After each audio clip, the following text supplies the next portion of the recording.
Hi and welcome to my channel. My name is TheNordicDane and today we're gonna talk about Assassin's Creed. I'm gonna do a full review, but there will be no spoilers, so don't you worry. I have always loved Assassin's Creed games. They are amazing and I've been playing every single one of them except for the Black Flag. And as a Dane, I clearly and obviously had to try out this one. The game is developed and published by Ubisoft, and most of the game actually takes place in England, even though some of the story takes place in Norway and even slight bit of the story takes place in America. The game takes place right where we left off with Lila, and this time she is now in North America. The reason is unknown, but they've gotten a transmission of some sort that has led them to a skeleton in North America. But besides that, they don't really give off much in the beginning about that.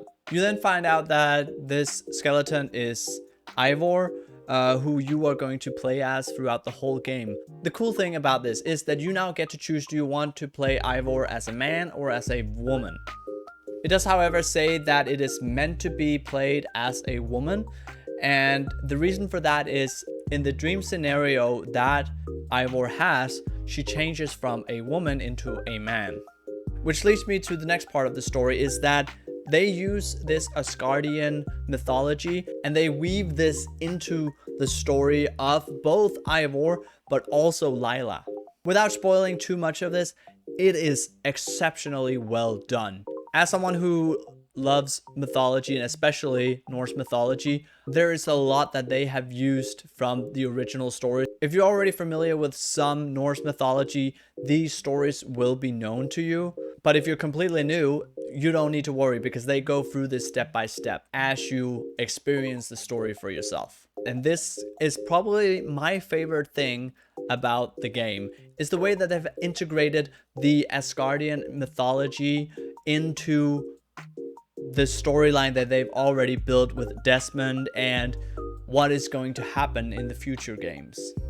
The game can be played in both 30 or 60 FPS, but if you do the 60 FPS, you lose a lot of quality in the visuals. And when I saw that, I immediately changed it back to 30 because I feel that open world games, especially on the newer generation, needs to be played with a more visual stunning perspective rather than the quick and the smoothness of 60 FPS. One of my pet peeves about this game is the amount of glitches. Cast my spirits. Continue later. Whoa, what's happening? What's happening? What? Oh, okay. Aggressive. I played this game through and I think in total I probably have experienced around 30 to 40 glitches. And I'm not talking about small glitches like you stepping in through a rock. No, I'm talking about you getting stuck inside a rock, or you getting stuck swimming inside of two rocks where there is no water. And I'm not talking about that happening one time. No, that was the exact same thing that happened over and over and over and over every time that I tried to complete this one quest.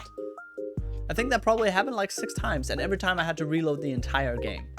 We're also talking about quests that are incompletable because someone who was supposed to live dies, but the mission continues, and so therefore you can't really finish the mission until you reload that save and that person lives. Another pet peeve of mine is the acting choices for voices for the different characters. As a Dane, I can clearly hear when someone is either from Denmark, Sweden, or Norway, and I can also distinguish between those countries in their accents. Apparently, Ubisoft cannot. Ubisoft has just taken a lot of Scandinavian actors, put them in a bucket, shaken it up, and just distributed them randomly to different characters. So you will hear a Norse who is supposed to be from Norway, you will hear a Dane voice that character, but their husband or their brother or something like that will be voiced by a Swede, and then their brother would be voiced by a Norwegian. And that frustrates me. The fact that they don't distinguish so that the Danes who are also in the game, is voiced by Danish voice actors. It's just all random. Whoever gets to voice whoever they want, basically. Even the two main characters, who are supposed to be from Norway, because some of the video game takes place in Norway, the actors who portray these characters and who voices these characters are Danish.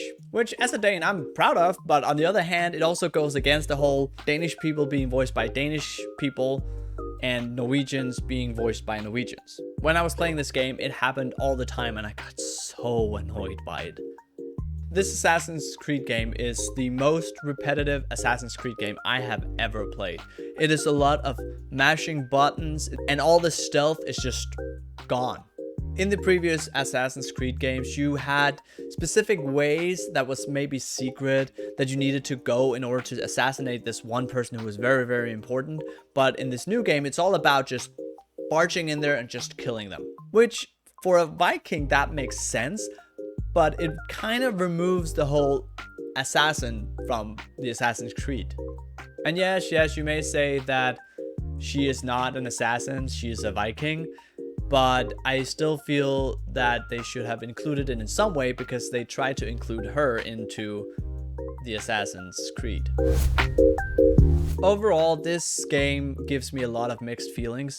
It is a good game, no doubt, but it has a lot of errors like the voiceover and the glitches, and there's just a lot of that all together making it a good game, good visually looking game, but it's just not anything more than that. I am, however, really glad for the story, and I'm not talking about Ivor's story, I'm talking about the overall Desmond Assassin's Creed story woven into Ivor's story. If you have played this game, I think you know what I'm talking about. If you haven't, you will definitely, especially by the end. All of this just makes me want to play the next one even more. But as this specific game, it just doesn't round up to the 6 helmets, so I'm gonna give it 5. I won't give it any more of that because it just becomes too repetitive. I was close to giving this a 4 helmet, but because of the story and because of the visuals, and also just for the love of my own country and the Scandinavia area and the love for the Scandinavian people, I bumped it up so it was 5 helmets instead of 4. Thank you so much for watching. Please subscribe to this channel and also give this a thumbs up. If you haven't already, you can also go on Twitch. My handle is TheNordicDane. Here I stream a bunch of games and I hope to see you soon. Vi ses!